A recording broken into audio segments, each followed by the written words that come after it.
नमस्कार, मैं विजय मिश्रा अमित मंच संचालन करने की कुछ बारीकियों की ओर आपका ध्यान खींचना चाहूंगा। सबसे पहले तो हम और आप भली भांति जान लें कि एक मंच संचालक जब मंच पर अकेला बोलता है तब उस समय सुनने वाले हजारों लाखों की संख्या में होते हैं, पर बोलने वाला सिर्फ एक ही होता है। मजे की बात यह भी है कि जब कोई गाता है तो उसके साथ वादक होते हैं, उसके साथ नर्तक भी होते हैं, लेकिन जब एक मंच संचालक मंच का संचालन करता है तो केवल वही और वही होता है। तो सबसे पहले मंच संचालन का गुण तो यह है कि आपके व्यक्तित्व को प्रभावशाली आपको रखना होगा। दूसरा, जिस विषय पर यानी विषयानुरूप, जैसे कि धर्म पर केंद्रित कार्यक्रम है तो आपकी वेशभूषा धर्म के अनुरूप हो। यदि युवाओं का कार्यक्रम है तो युवाओं की तरह आपकी वेशभूषा हो।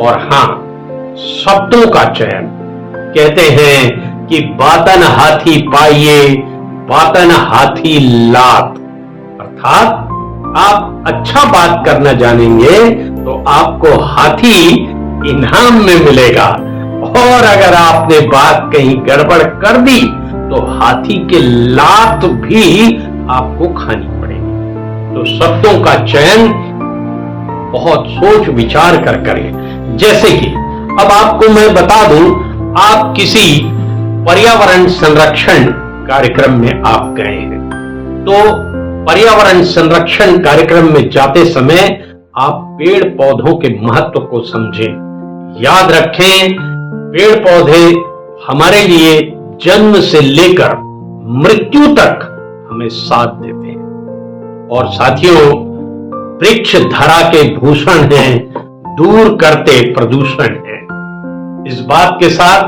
आप वृक्षों की महत्ता को उजागर करें।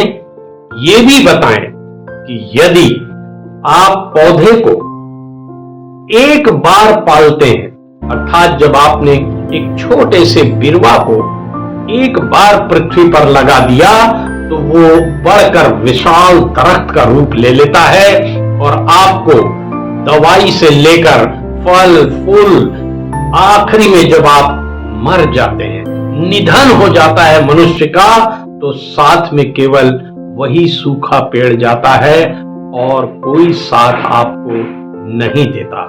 इसलिए पौधे को पालें हम एक बार, फिर पौधे हमें पालेंगे बारंबार। तो साथियों, मंच संचालन करते समय विषय के अनुरूप, जैसे कि मैंने कहा, पर्यावरण पर यदि बात कर रहे हैं तो पेड़ पौधों का विस्तृत ज्ञान आपको होना चाहिए।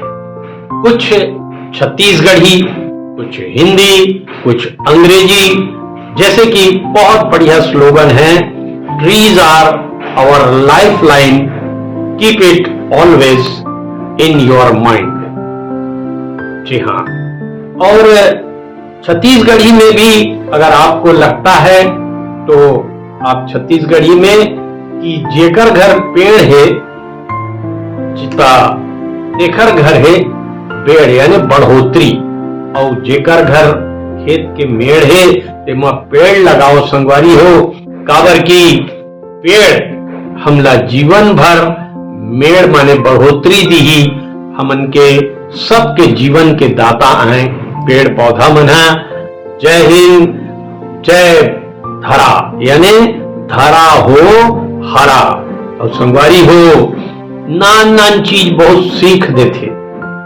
हरियर दूबी नान कंडरी थे, लेकिन काय की तो जाना थो, गुरु नानक देव जी ने कहा है कि नानक नन्हे बने रहें।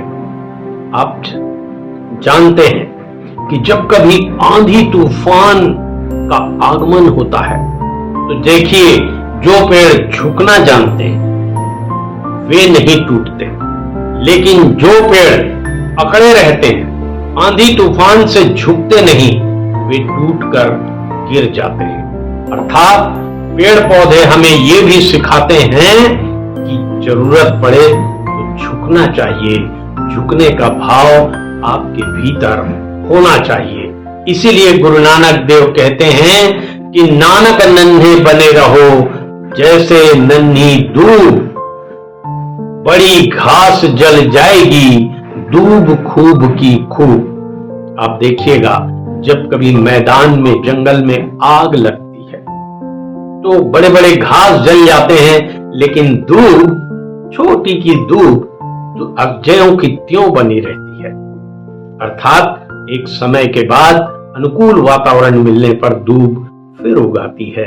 तो पेड़ पौधे हमें अच्छा आचरण करने, परोपकार करना भी सिखाते हैं। नमस्कार।